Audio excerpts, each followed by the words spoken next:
রাধে রাধে বন্ধুরা, এ দেখো মা আমার জন্য চিকেন রান্না করছে।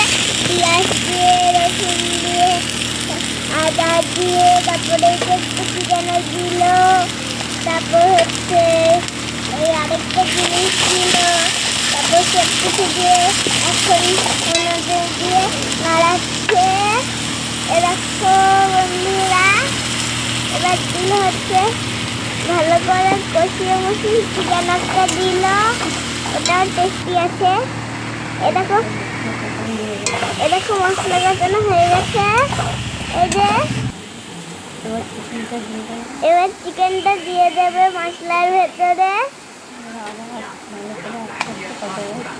তারপর আবার আস্তে আস্তে কষাবে মাংসটাকে। তোমরা দেখতে থাকো।